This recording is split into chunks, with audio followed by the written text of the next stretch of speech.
top went Enric Mas after having a brief chat with Carapaz, something along the lines of "Vámonos muchacho," but I imagine as well they've got designs on the rest of the day, and here we go. It's they're not hanging around, and you can tell because, well, apart from anything else, the gap has closed. 2 minutes and 43 now to the yellow jersey group.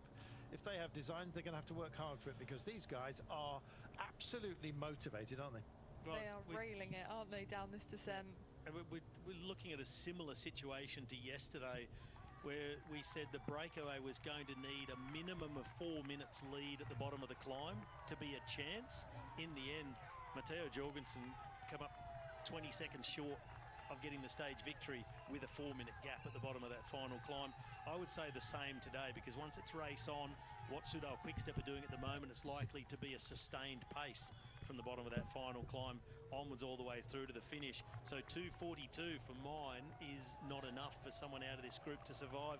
I mean, maybe if someone is on an incredible day, a Richard Carapaz, maybe in the current form, 3 minutes may be enough, and a lot depends in the end if it's Tadej Pogacar who is the one to make a big acceleration and go for the stage win. The yellow jersey group then come over this penultimate climb of this year's race. If you don't factor in the climbs that we've got in the time trial tomorrow, it's quite a lumpy one, I must admit, but there's one great big lump left for us to enjoy today. To get there, we've got a long descent. It'll be about 20 kilometers before we get to the foot of our climb. We have the descent and a short section in the valley of 4Ks. Well, this is no party, but goodness me, you look at the crowds and you'd think it was the biggest one on the planet. And I guess in many senses it is. This is epicenter cycling, and it is absolutely wonderful to see how they've all tipped out. They've ignored the beaches today, Danny. They've come up into the mountains. They have, and I'm glad they've ignored the beaches, sorry, because this is phenomenal to see, isn't it? What it means to everyone, and to hear and see everyone's different journeys as to when they came, you know, to the Tour de France, how long they've been camping on the side of the road for, when they left their homes to be here, the banners that they've made, the children on the side of the road with their cowbells. You can see some of them on the shoulders of the parents or guardians who they're with, and this will be inspiring the next generation. This is what it's all about. It's brilliant, and it'll give the riders an extra few watts as well. When you hear those cheers, it definitely helps. Talk about the power of the jersey, Robbie. There's the power of the fans as well. You just want to make that extra effort, don't you, for them? Well, when you're getting cheered on and you know they're thronging the side of the road and screaming your name, it certainly gives you that boost. I remember Dan Lloyd in the British Championships. They were shouting, "Come on, Luke," and they were shouting, "Come on, Brad," and Dan himself said, "Come on, Dan," as he came up over the top. I just wanted to add that little bit to it after, you know, because I heard he actually rode that race still with paint on his hands after going out on the course the night before and with a roller and putting his own name down on the climb. I'm not surprised. It does not surprise me at all. Oh dear, bless him. 31 kilometers from home. Oh gosh. Well, it's a well-worn road, this one, suffering occasionally, as it does, from tar melt in the very high temperatures of the summer. Some of those mountain roads, this is not as bad as some of the heavy roads that we have seen, where they're built cheaply with liquid tar and then a sprinkle of gravel. That's one of the most awful surfaces to deal with, especially if they've just re-gravelled it and there's banks of gravel at the side of the road. But this looks okay. That said, the pace that they're going to be taking it is going to be quite high, because although it's a driving descent, this Robbie, it's one that could actually prove to be quite significant today because of how it introduces you to the final test. Yeah, well, it is a pedaling descent, so it's not like it's one of those really steep ones where you don't have to pedal. You hold the legs still. They can tend to seize up a bit, and you hit the foot of the final climb, and it really hits you, and it just stings so badly that first part of the climb that you hit. But this is a pedaling descent. You save a lot of energy being in the wheel, though, and you know, if you do choose to try and go off the front, which no one has done over that last climb. To go solo, this is that type of descent where you use up a lot of power. So it's better to just stay in the group, back yourself for the final climb.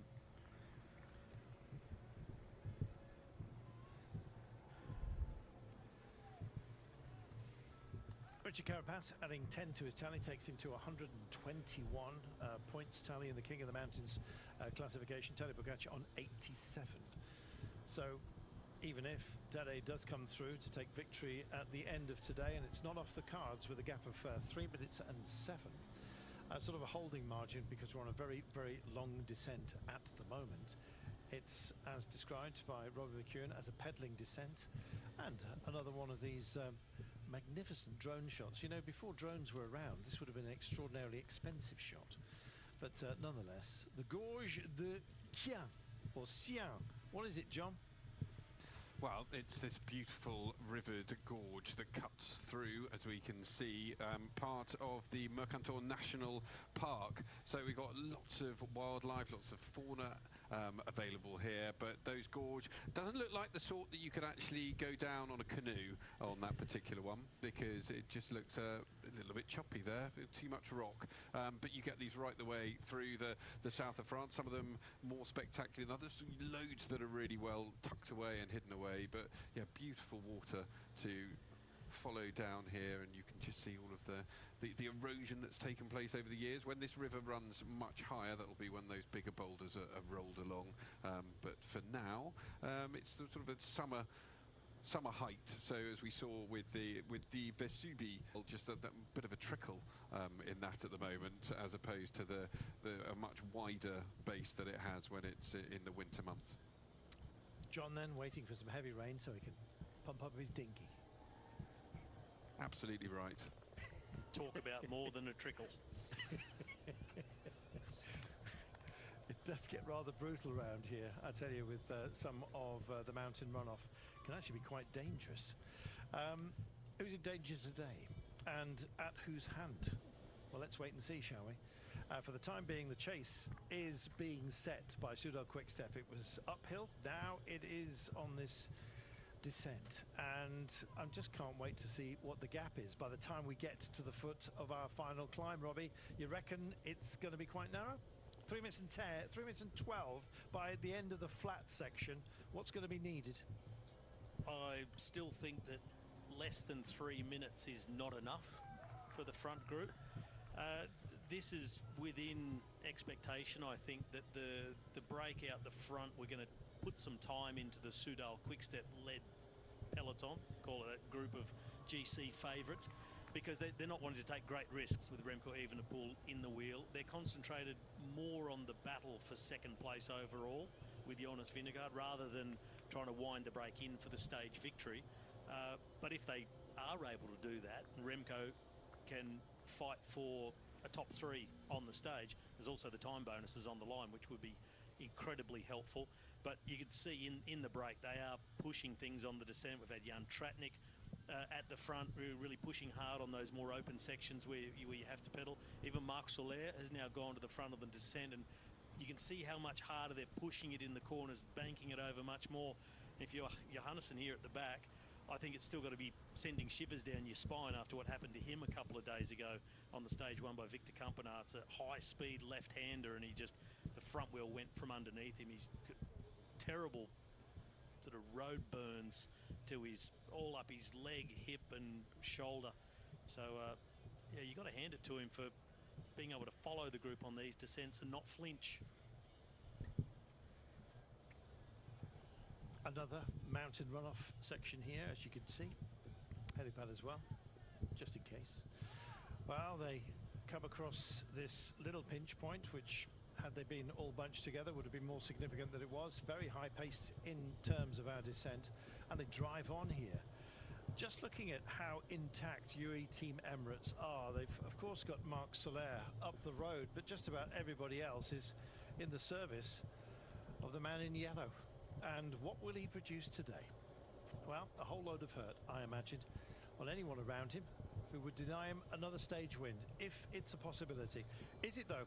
What about the composition of this breakaway? Who do you still believe in, Danny? Richard Carapaz for me. Just looking at the history of him as a bike rider and how he's come through this Tour de France. I think, yeah, if I was putting any money on this front group, it would be for him. You know, also the way he's measured himself throughout this stage. He hasn't had to give much more to those points that he's taken throughout the ride as well. So, yeah, I think this stage will be for him. And again, going back to that peloton behind, we're talking about Tadej Pogačar and what he might do. But I can't see it today because it was him and him alone on that climb yesterday to bridge that huge gap of over 4 minutes. This is a smaller gap. However, I think he's going to leave it up to Remco Evenepoel to put the hurt on Jonas Vingegaard. Let's see. I mean, if Pogačar started following Vingegaard, I can't imagine that as a scenario with Evenepoel up the road. That would just rub salt into the wounds, metaphorically, I think.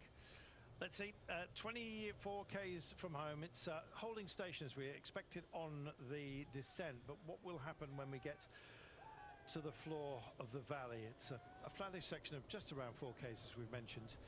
That could be a time where, if there isn't a cohesion in the group up front, the climbers have shown that they can actually put some gaps between themselves and those they regard as passengers within the front group. But riding on the flat is a different kettle of fish altogether. So it may well be that there is some arguments over work rate amongst the breakaway group shortly.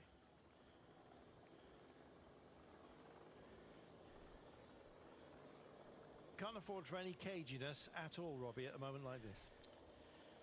Well, it depends who you are and where you sit on GC and what your ambitions are for the stage. If you're willing to gamble a little bit, then you are cagey. But if you're in that front group, I think you all owe it to each other to put the work in that's required to open this gap up even more. While you've got the opportunity, while Soudal Quickstep are taking it a little bit easier on the descent to not endanger Remco Evenepoel. So there, no time for caginess in the front. But in the back, I think there's plenty of caginess. Let's see. Referring to the work rate that has to be done by those out front to keep these guys in abeyance, it sounds like a big task, to say the least. Still plenty of teammates there for Tadej Pogačar. I mean, his real climbing domestiques. You got Sivakov, Yates and Almeida. They won't want to sacrifice Almeida, but the other two, if Tadej so decides, it may be a little bit dependent on what's happening with Marc Soler in front. They've got the riders at their disposal to wind up the pace and put Tadej in position for stage win number 5. Danny, who's your pick today? I'm going to go for the breakaway. I'm going to go Richard Carapaz, and I'm also going to predict that Remco Evenepoel will take 32 seconds over Jonas Vingegaard. That's very. Are we running a spread here? I think maybe I'm getting ahead of myself. We're going to have to. Remco Evenepoel. All right, I'll go for 48 seconds. Wow. And yeah, I think Carapaz will win today. There we are. Robbie? Tadej for the win. Wow, he's going all in. The cannibal.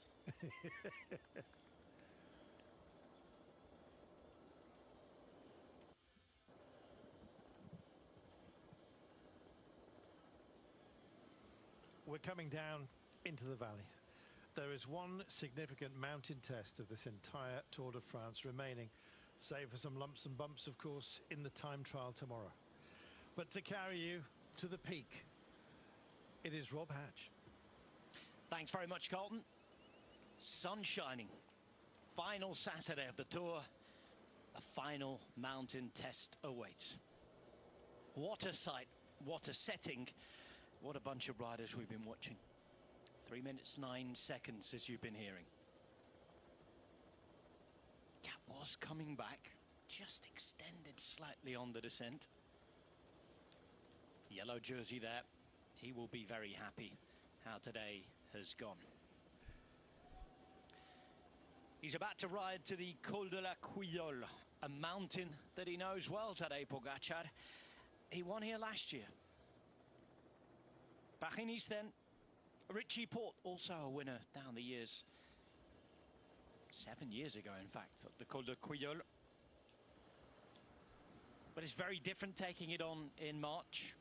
There's a main one climb at the end of 3 weeks and at the end of 3 big mountains. This is how it's taken on today. Beginning down in the valley, Saint-Sauveur-sur-Tinée, and straight away up into some really difficult gradients. It's 16 kilometers, stays consistent, 7% roughly. It's a big, big mountain. Up to 1,600 meters. Paris-Nice has been before. It's a debut at the Tour de France. That is the final climbing test that the peloton will take on as a bunch. Before tomorrow, they will take on the ultimate race of truth, the time trial from Monte Carlo all the way to Nice. Col de Quillol is the last road mountain test of this 111th tour, and you couldn't get a more consistent climb than that. That's what it looks like. These are the riders who are going to take it on first. 3 minutes, 5 seconds for the group that has been up right on the front of the race now for the majority of the stage. Kelderman and Tratnik with Soler, Sturven, Armirail, Junietz, Carapaz, Mas, Balde and Johannesson. A 10-man group, 3:04 back to the yellow jersey. Sean Kelly rejoins me, Rob Hatch, in the commentary box.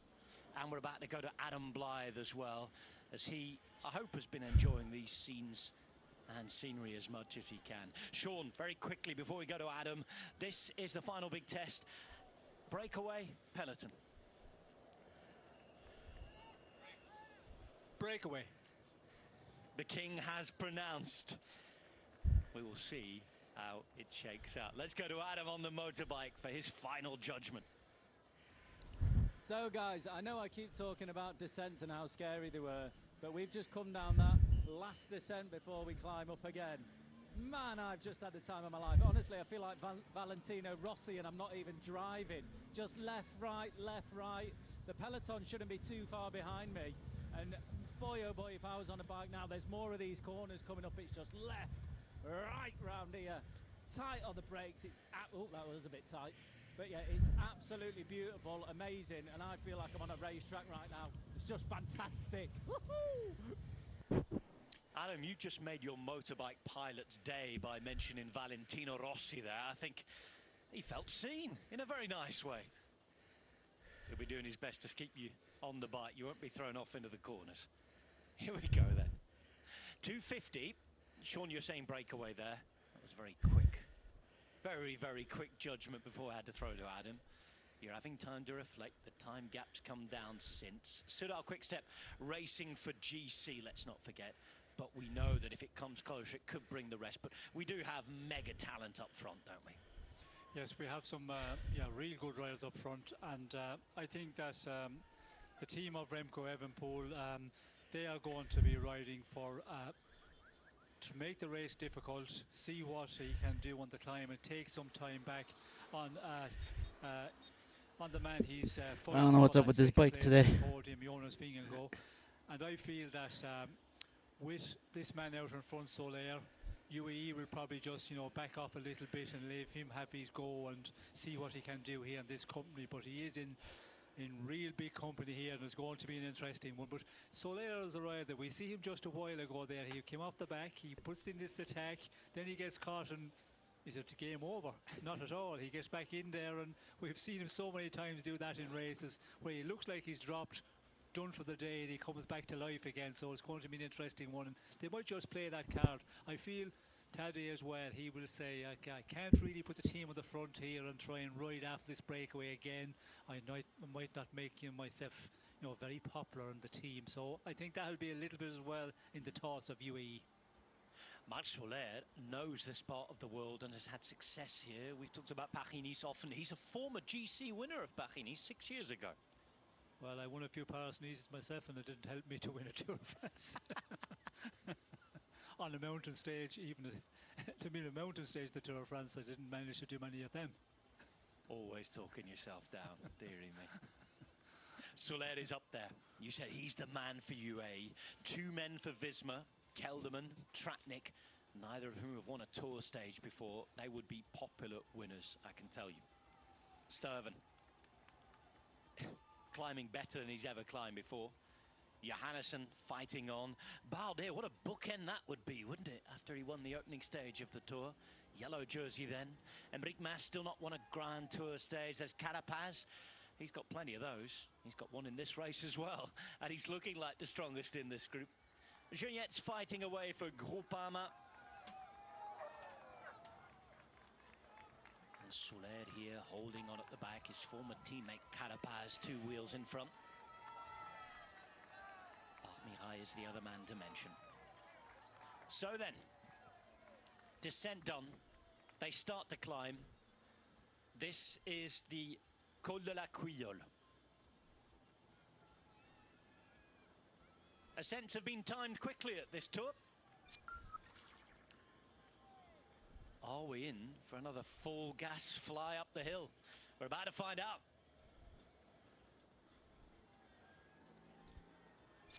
The final mountain day of the tour. Turini, Colmiane have been the launch pads for this final ascent. The Col de la Couillole, 15.7 kilometers from bottom to top. Only the first few hundred meters are relatively easy. The rest is 7-8%. It is one of the most consistent climbs out there. Lenny Martinez with 42 minutes, 44 seconds as the fastest of those times we've seen. If this ascent is like anything else we've seen, we're in for record time. Let's go to DSM and the radio.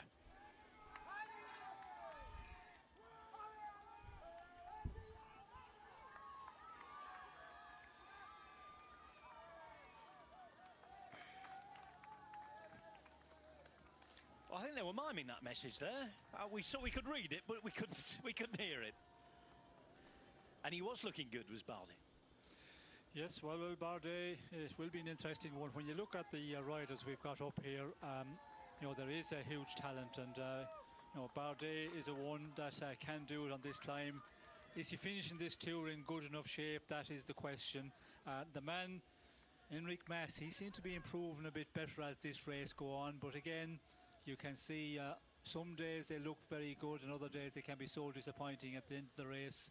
Who is going to be the disappointing one? We're seeing one already here. Bruno Armirail there losing contact. Soler is just being Soler, isn't he? A wheel and a half off the back, grinding through the gears as Tratnik ploughs on. Jersey Open as is his start. We saw him at the Giro, didn't he? He was close, and it was a Barret day. We can see that Mas is moving up through the centre. Wherever he goes, Bardet will try and go. Then you see Soler at the back. We've seen him crack once. We've seen him attack from the back once. Is he coming back from this, though? No, I don't think. I think he's in difficulty. He may be come back because they might just look at each other. Still 14.8 kilometers, and you can see they're looking at each other, the marking of each other. You can see there.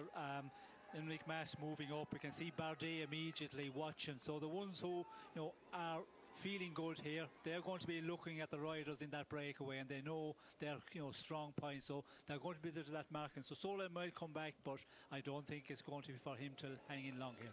Soudal Quickstep are still riding here. They're still chasing. Van Wilder is on a great day, probably his best day at this whole tour. We've had Moscon ride before, but with Soler gone, does that change things for UAE? Well, possibly, although I doubt if they will go for it on this stage. I think they'll allow, you know, the Soudal Quickstep guys to continue on here on the climb, and it'll depend on how long they can keep it going. And then will Remco Evenepoel try something, you know, from a further out to put Jonas Vingegaard in difficulty, and that will create a launch pad. But of course, if somebody goes like Remco Evenepoel, well, the yellow jersey of Tadej Pogačar, he's going to follow as well, and that's where it could, you know, lead him into a situation where he can go for the stage win. Jugnet's now in trouble. One by one, they're whittled down, and the quality rises to the top. And look who's still living with the best climbers. Jasper Stuyven, take a bow. Well, he's amazing in this last number of days, and you know, for the big classics rider to be here in this company at this stage, this end of the race, he's shown the last number of days. He just seems to be, you know, really getting good at the end of this race. And when you're good, you know, the more punchier riders, they start to struggle a bit, and that's where, you know, you can have the advantage, and that's the reason we'll see him striving to hang in here.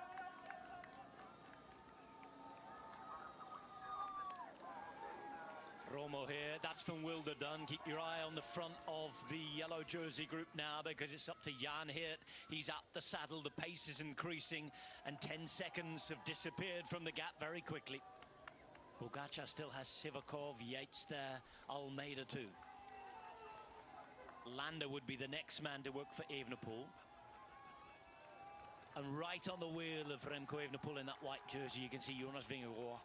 He has one man left. Matteo Jorgensen, Derek G's in the group, Ciccone is there, Buitrago as well. All of those riders, whoever they can, defending those positions. Rodriguez is hanging at the back, and he's not had a great couple of days. That's Tratnik done, and it looks as though it is all now for Kelderman up the front. With Mas putting the pressure on, it's all happening. Let's go to Hannah. Well, he might not be in the peloton anymore, but the Thibaut Pinot fans are still here, they're still alive, they're still as crazy and as energetic as ever. And look at this! What you probably can't see behind me here is the Groupama FDG van, which is trying to get to the finish line, but of course these fans are soaking up all of the atmosphere here at the Tour de France. Absolutely incredible on the Virage Thibaut Pinot.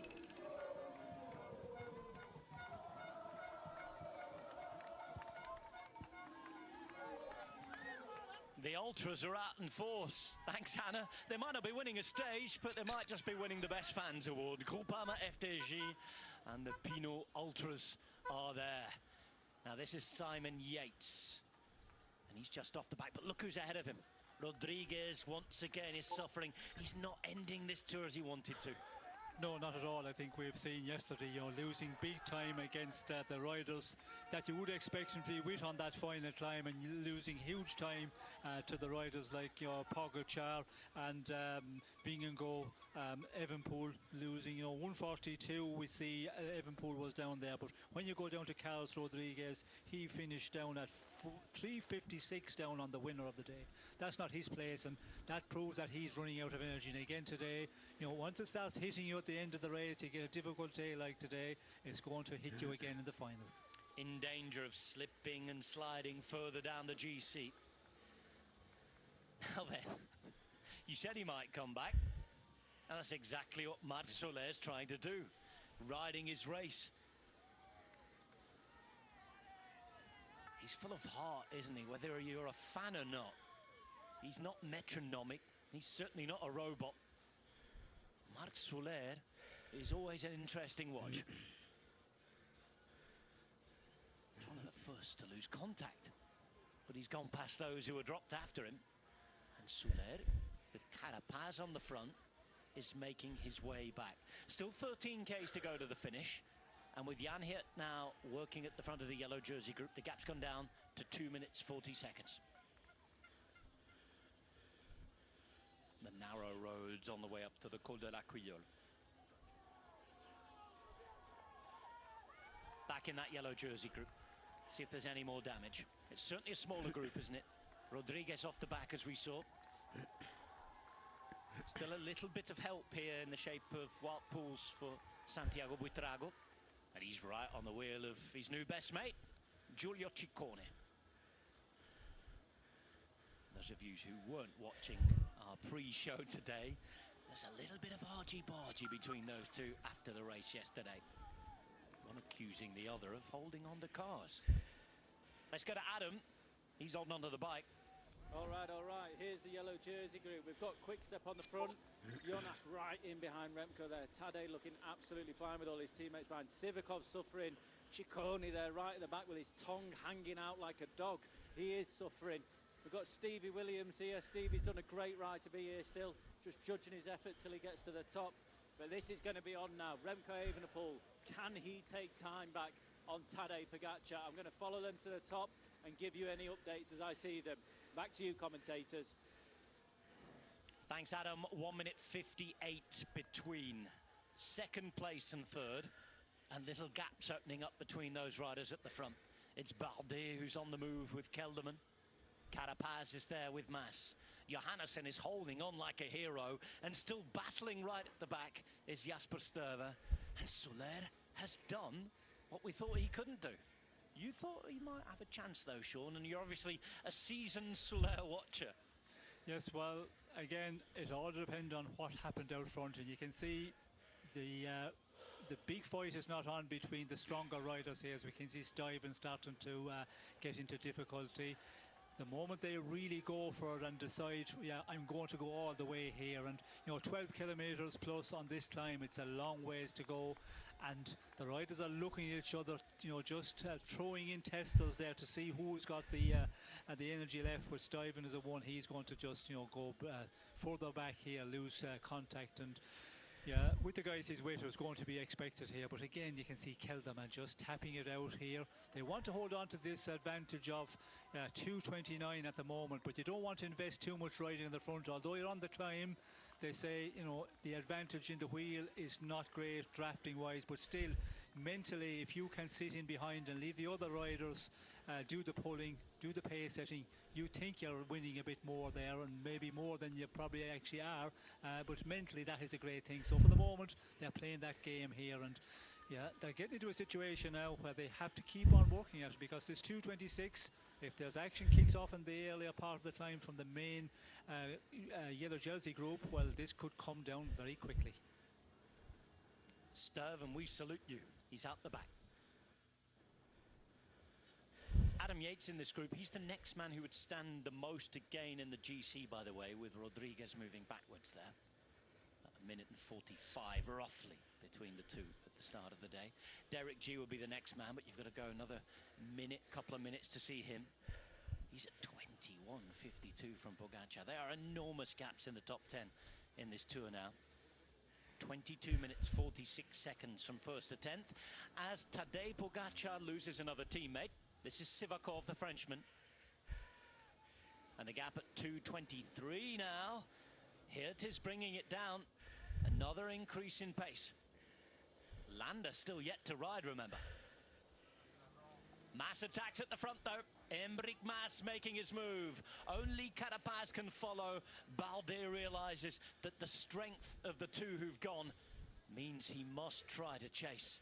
So there's Mas. Carapaz, who knows him well, Sean, former teammates, right on the wheel.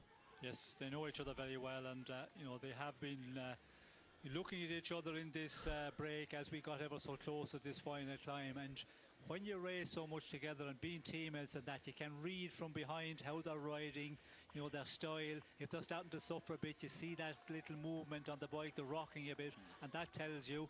And then when you put in these attacks and you look over your shoulder and you see the little bit of daylight, you know that, yeah, there is a possibility here. But again, some of the riders, they ride at a steadier pace. So when you go in the attack, they don't react immediately, stay in the wheel, but they just slowly come back to you. And there's riders that way as well. But yeah, now it's looking like that we're going to see the better climbers here out the front here. And yeah, Mas is a one who has been shown real good form. Carapaz has been excellent in the last 10 days of this race, and he's been out in front, and that is the question.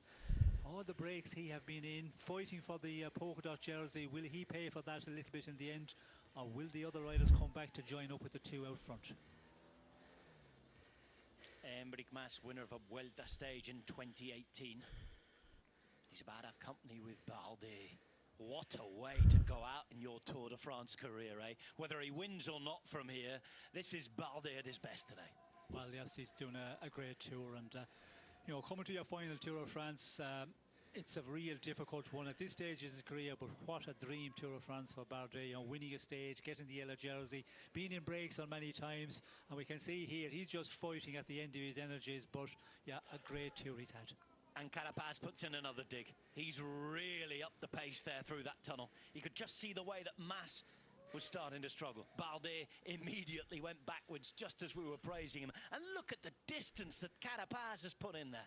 Yes, well, when you crack, and the guys out front of the rail to push on at a real strong pace, and then as well, you're hanging on there for a number of kilometres. You go so deep, then when you crack, you just lose ground rapidly on the climb. Can Mas hold it? No World Tour victory for him since before the pandemic, 2019. when he won the Tour of Guangxi. It's about time he got back to winning ways at the top. We know he has the talent, and he's in the game here. 10.5 kilometers to go. It's Mas and Carapaz being chased by Balde at 17 seconds. The gap to this group, yellow jersey group, continues to reduce. 2:16. They are not out of it yet.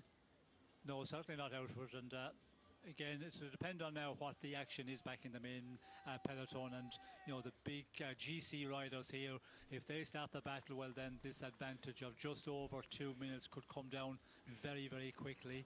But when the teammates finish, we will see Remco Evenepoel having a go. But if he's been followed by the other ones who we want to get rid of, and if Jonas Vingegaard in his wheel there, well, then he might knock off the effort. You can see that marking again back there in the peloton. So that will be, I think, what we will see coming out of the day if these guys can hold on. Kelderman, as you suggested, Sean, just continues to work at things. That's very much his style. He has Johannesson on his wheel. He's at 20 seconds now from Carapaz and Mas, and they can just about see them at the road. Balde is in the middle at 15 seconds. That's Tratnik now. Provides drinks, foods for his teammate. Last teammate for Derek G's just left this group, by the way. That was Jakob Fuglsang. And G continues to ride his really impressive first tilt at the GC at the Tour.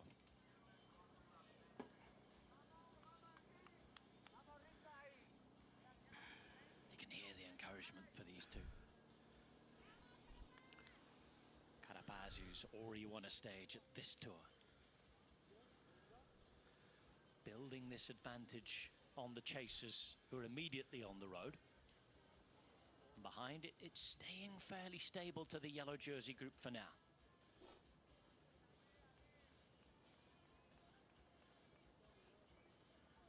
It's consistent and stable, this gradient. It's consistently difficult. 7-8% the whole way up.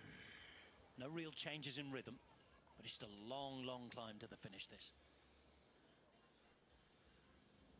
The end of 3 tortuously tough weeks. Not what a lot of the bodies want.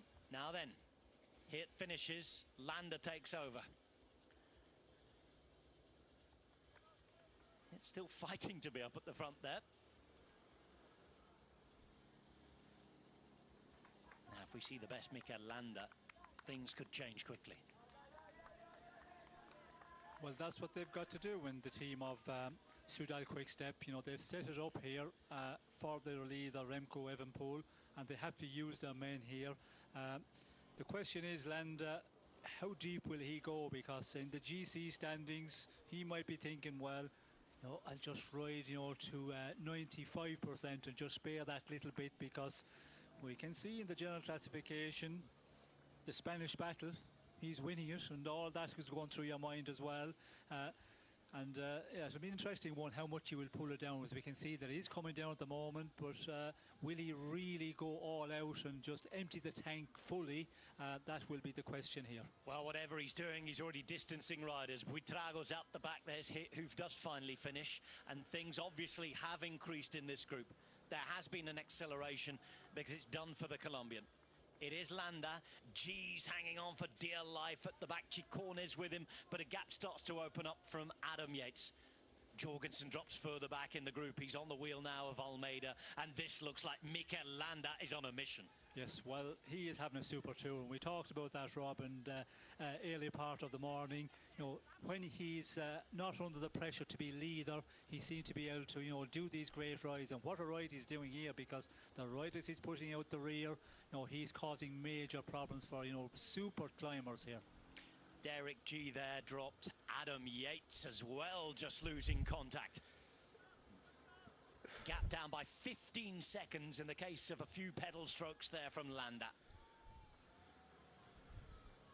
9Ks to go. Of course, Alberto Contador picked Mikel Landa for today's stage win, didn't he? But it looks as though he is fully committed to the service of Remco Evenepoel. 1:56, it's gone below 2 minutes for the first time, and there's still 9Ks to go. They're peeping as guessing. That's Sturven who's caught. And everyone's just hanging on. Evenepoel must be feeling good here. Soler comes backwards. And now Tadej Pogacar, along with Joao Almeida, the most advanced UAE riders on the road. A look around at the damage being done by Landa. Remember, he's just missed out the podium spot previously in the Tour while helping others. Here he is in 5th place. And he's done this as a helper as well. Mikel Landa is right back into the form of his life. That wonderful style we love to watch him in. The Landani style, climbing in the drops. And the pace is high, 24 k's an hour up here at 7%. Warp speed again at the Tour. Soler gives Almeida a shower. Yes, he's given both a shower. I think he poured a bottle over Pogacar as well there, and yeah, he's doing the last bit of his job here before he just slows down here and goes to the finish. But this is really a fast pace being set by Landa. And the interesting one is we can see Matteo Jorgensen is still clinging on here, and you can see Derek G, Adam Yates, Rodriguez, a lot of riders in difficulty. So that's going to be an interesting one now, how much time those guys are going to lose. And yeah, sometimes you see the guys losing contact, you say this is a long ways out, it's 9 kilometers out, but they get into that rhythm and they eventually only lose that 20 seconds, 15 seconds. But this is the one where end of race there could be big gaps between some of the men further down in GC. Jorgensen, by the way, less than a minute to catch on Derek G if he's to move from 9th to 8th. And already probably halfway across that realistically just watching this. Pogacar keeps looking around here, Almeida's there. 140 now, back from the lead of the race that we haven't seen. Yo, what up? Thank you for the follow. Let me see who this name is. Evenepoel is going to be the best young rider of this Tour de France, but he wants more. He's after moving from 3rd Bethany to 2nd. James. He's got just under 2 minutes to make up between today Hello, thank you. bit of mountains and tomorrow the time trial that will favour him. Certainly in this form. It's Jonas Vingegaard, defending champion, who is going to put under pressure. But in all reality, we are ready for the Renaissance Tour to end. Started in Florence. One more follower towards our goal. So I thank you. A Renaissance Tour with Pog back after a couple of Vingegaard-dominated years. Almirai is going to be the next to be caught as Landa eats up the meters and takes back the seconds. Out of the saddle once again. Another acceleration, and with 7.5 kilometers to go, the gap is reduced to 1.5 minutes. Yet another look around, the umpteenth turn of the head, and he sees that only 5 riders remain in his wheel. Almirai's trying to hang on. Jorgensen just losing half a wheel. He'll be in danger if it becomes more. Has to work at sticking where he is if he's to move up from 9th to 8th. But it's Landa who's doing the danger right now. The damage is being inflicted. And Vingegaard, he knows he's going to be put under pressure here. Yes, well, he can feel it coming. And when you see the team of Remco Evenepoel riding from a long ways out, well, it is something that you have to get ready for. And yeah, make sure you, eat well, drink well, get ready for this final climb, and you know as well as an experienced tour rider how you're feeling, how you recover from yesterday's very difficult day, and you just do your best there and try and stay with the men you have to. And you cannot match them. You cannot go into the red too early on the climb. You just get into your ring, but this is a one where definitely Remco is going to push the pressure on. And there's an attack from Carapaz. He's probably been told he can't hang around too much longer. We know he has the form, and he's trying to break Enric Mas. Already king of the mountains. He wants another stage win, but Mas is fighting. Mas hasn't disappeared into the distance yet.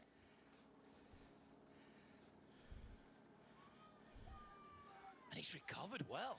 Ridden straight back onto the wheel here. Yes, well, he's about to get onto the wheel, but again, how much has he invested here to do that? And yeah, we can see there Carapaz, he's definitely getting the call. Evenepoel goes 122 kilometers. Straight on Vingegaard. Pogacar follows in 3rd wheel, and it's the top 3, the podium at this Tour de France, and the first acceleration can't see Evenepoel Good right question. away from the Dane.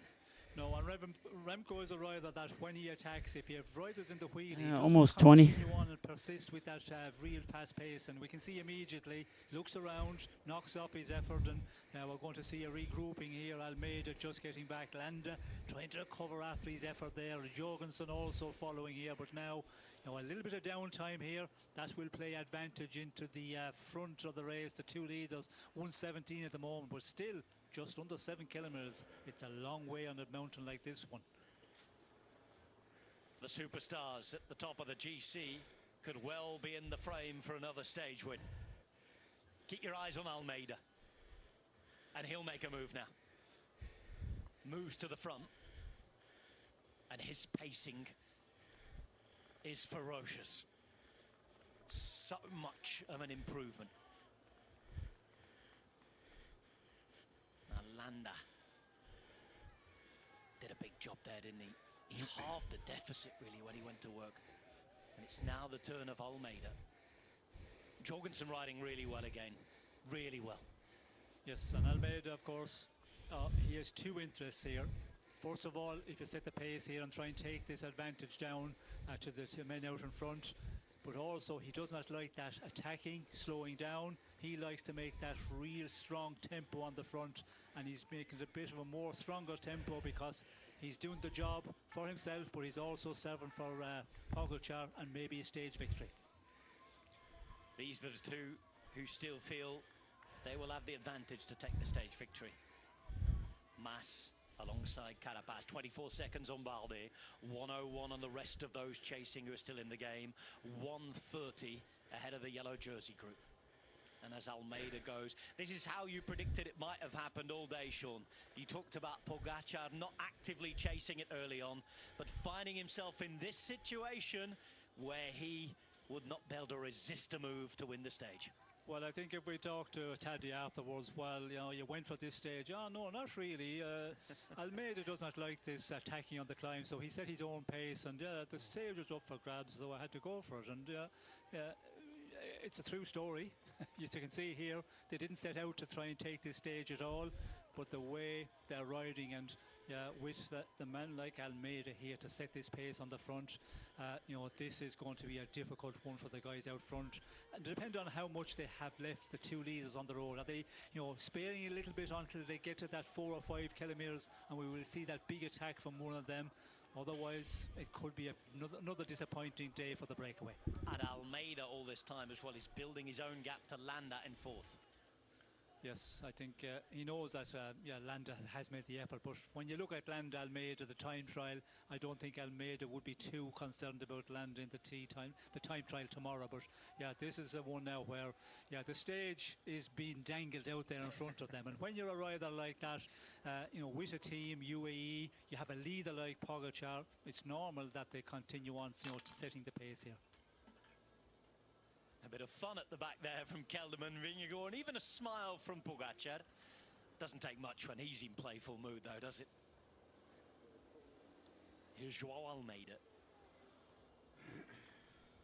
5.7 kilometers still to go to the top of the Col de la Couillole. Now, Jorgensen has just lost the wheel a little bit here. He's got Kelderman to help him as much as he can for now. And that help will be with food. Kelderman has done a great job the last few days, and Jorgensen continues to fight for his own place. A look round from Pogačar.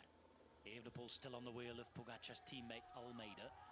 And then you have Vingegaard fighting, keeping his eye on the man in front.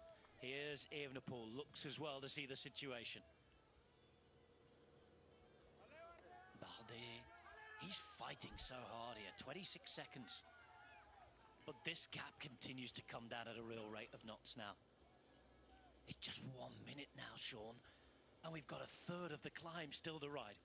Yes, well, I think if we see a bit of an action out of the Remco in this final number of kilometers, and he does really push on, and then we see the likes of Pogačar springing into action. A minute for the leaders here is not going to be possible, I think, to make it. But again, we can see here they're still putting on these push-ons out in front, putting a bit of pace into it again. And they need to, do that big time now, because when we're coming into the 5 kilometres to go, under the minute, if you start looking like this over your shoulder, well then, you're going to be certainly caught in the final kilometres. He tried and tried there, Enric Mas, but he could not shake Richard Carapaz. 30 seconds to Balde, but now less than a minute to the yellow jersey group. They take Johannesson. By the way, it's 15 seconds for Almeida back to Landa right now. Almeida continues to pace. There's another smile and a joke between Johannesson and Pogačar.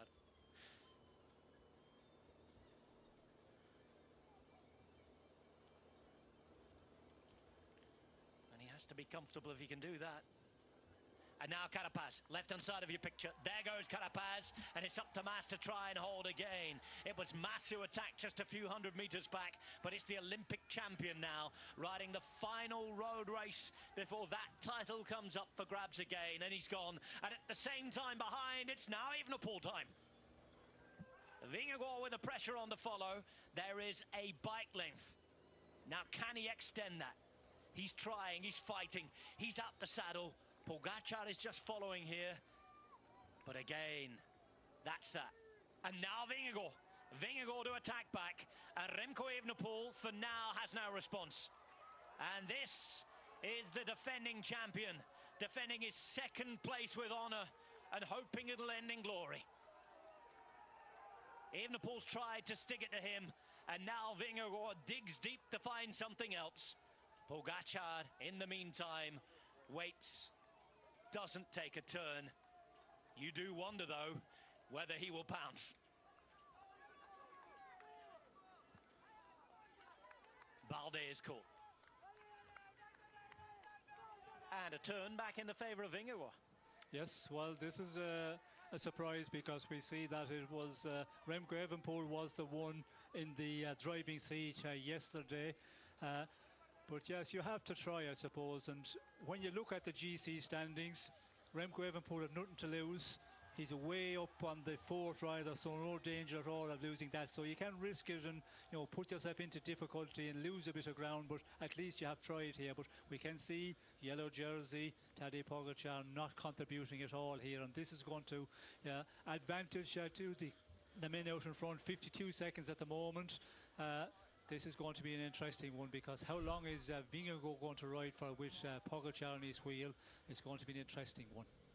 Only one rider has ever won 5 mountain stages in the same tour. That was Gino Bartali in 1948. Tadej Pogačar has 4 in this tour. Evenepoel here is with Balde. Vingegaard about to put, as it stands, 15 to 16 seconds back into Evenepoel, and he's looking better today. And they're now 30 seconds from the front of the race. It's Vingegaard continuing to pace. Of course, he is working for the GC. He's trying to build back that gap up to Evenepoel and wants as much of a buffer as possible before tomorrow's time trial. Now Pogačar will come to the front, and now he'll start to ride himself. He can smell that stage win opportunity again. They tried to give it to the break. They might yet take it themselves again. 3.7 Ks to go. Vingegaard and Pogačar. Between them, the last 4 tours have been won. It'll be a 5th tomorrow, when, as we expect, Pogačar pulls on the yellow jersey in Nice and wins for the 3rd time. Does the double for the first time in 26 years. Evenepoel's fighting. He's got back to 10 seconds now.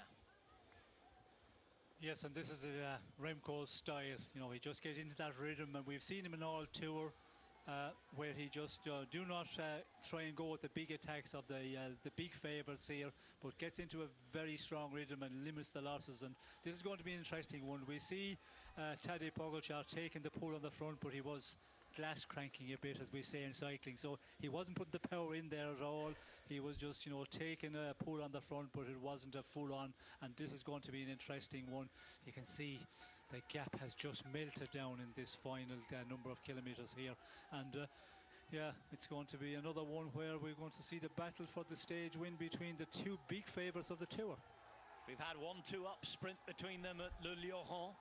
They do have to catch Mas and Carapaz, but they're getting ever closer. 15, 14 seconds. They'll soon see them up the road. In fact, they do. The flares light up the way. The crowd parts ways. And just 2 riders remain to catch for the top 2 on the planet right now. Jonas Vingegaard defending with pride. Battered and beaten up by his own standards yesterday. The emotion poured out of what he's been through. Everything he's overcome. The Danish fans are on the side of the road to welcome him back to fighting for the stage. But a familiar foe sits on the wheel in the yellow jersey. Carapaz with one last dig, one last chance. Wants to shake them off. 3 Ks to go. And in the polka dot jersey, he still can't get rid of Enric Mas. Sticks to him like glue. Nothing to separate these two so far. But once again, he'll try. And Mas is fighting for his own life here. And that's that. Another cartridge is used. And once again, the target hasn't been hit. Yes, well, these guys, Mas and Carapaz, made the riding here. If they had, you know, came to an agreement, okay, let's ride up the climb, you know, and keep on the pressure and try and hold on to as much advantage as we can, and then get inside the final 2 kilometres. And Carapaz, for example, I think in a sprint to the line, he's the more explosive one. And, you know, Mas, you given the situation, okay, if he's good enough in the final 2K, maybe he can ride away from me. But you have to, you know, play that game and talk with the rider in front and see. But at the moment, it's not going to happen. They're just about being closed down. Vingegaard, Pogačar, Mas and Carapaz. 2.5 kilometres to go. And in a situation for quite a while, we imagined that finally it was going to be the break without the interference of the top GC riders. Yet again, Pogačar finds himself with a chance to add what would be a 5th stage at this tour. Just over 2 Ks from the finish. He's already going to add another stat, another record to his roll of honour today. Because he's going to take the yellow jersey for the 38th time leading a Grand Tour this year.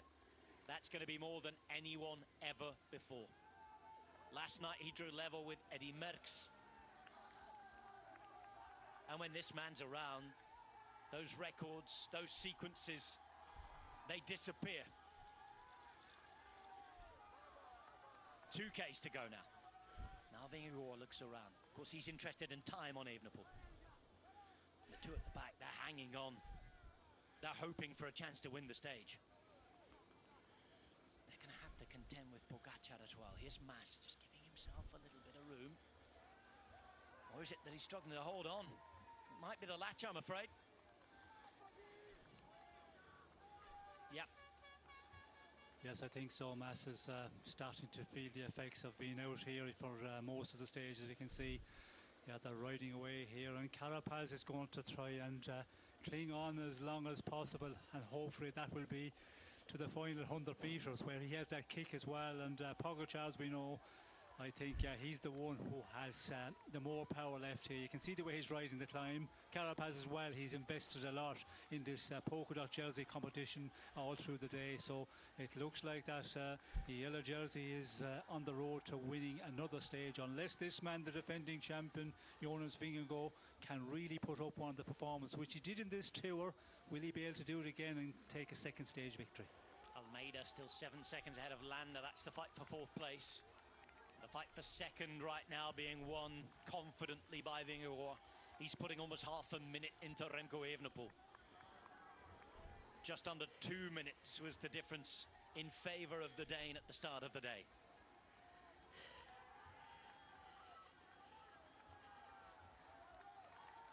We've had yet another rip-roaring day. It's deja vu at this tour. Just over a kilometre to go. And once more, we find the top riders in the GC fighting for the top prizes on the stage. Vingegaard left-hand side. Still pulling this at the front and trying to take every second possible on Evenepoel. Carapaz is trying to wind it up at the back in the polka dots. He will be the king of the mountains, provided he stays on his bike all the way to the finish tomorrow. Tadej Pogačar will win the Tour de France tomorrow, barring any incident or accident. It's a time trial from Monaco to Nice. The celebrations will begin in 24 hours' time. But for now, there's a chance of yet another stage win for one of these three serial winners, grand champions. Who's it going to be? It's a kilometre to go. Col de la Quillole, the destination. The last kilometre on the road of this Tour de France in road racing. Oh, and Carapaz here. He's having a fight just to hold the wheel. Not a good way to start the sprint, that.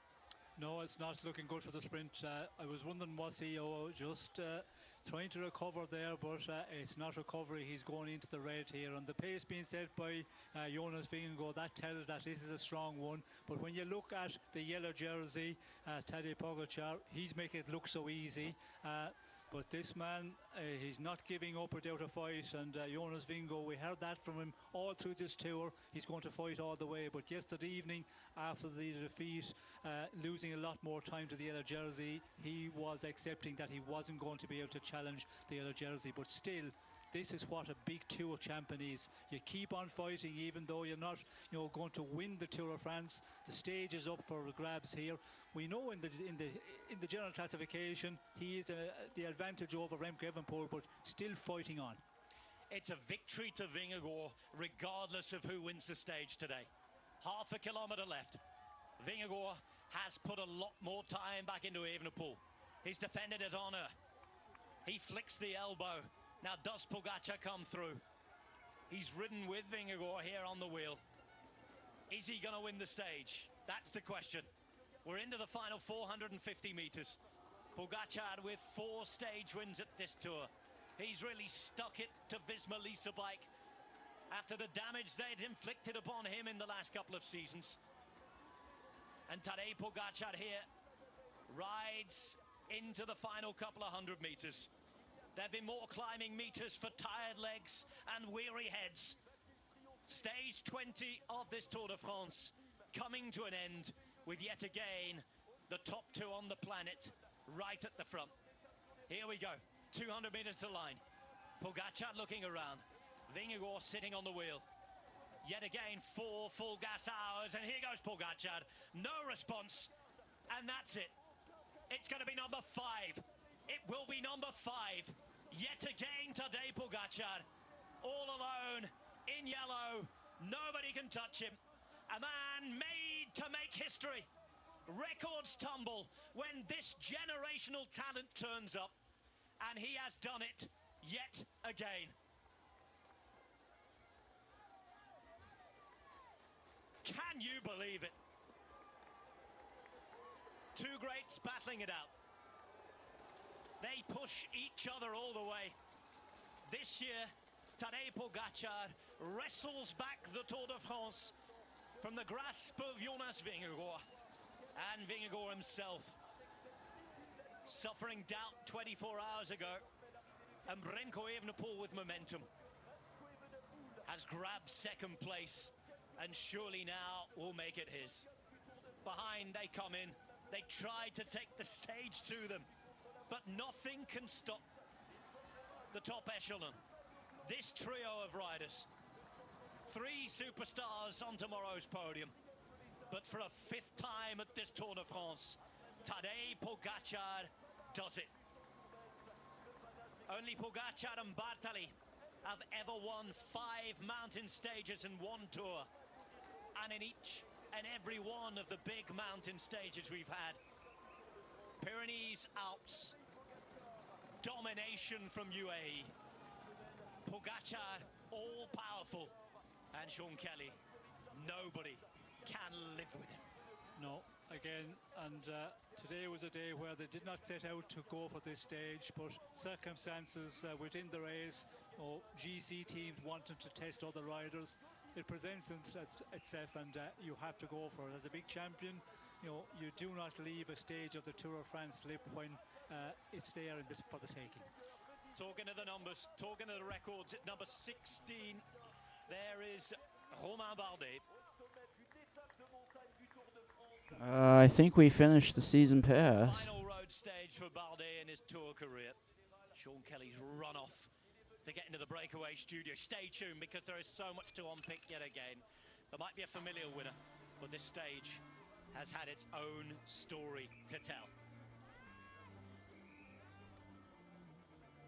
What more can you say about Tadej Pogačar? Waller and the gang will do their best to try and add to a familiar discourse. But it's 16 up in his Tour career for Pogačar. Yet another Grand Tour stage this year as well. And behind they fight for their places. Derek G. And that's been a big battle with Ciccone. They finish at just under 3 minutes. Everybody in their own way contributing. But cycling, at the moment... Is this it? No, this can't be it, is it? Everybody attacks, rides towards the end, and Tadej Pogačar turns up and lifts the trophy.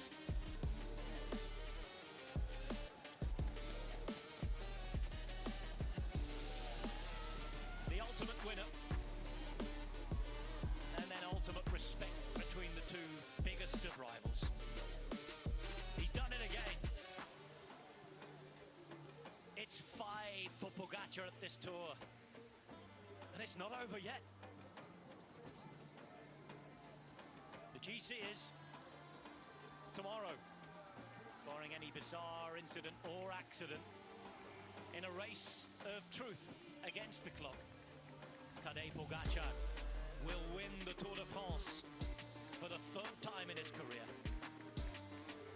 And the Giro d'Italia, alongside the Tour de France, will bear the same winner in the same season for the first time in 26 long years.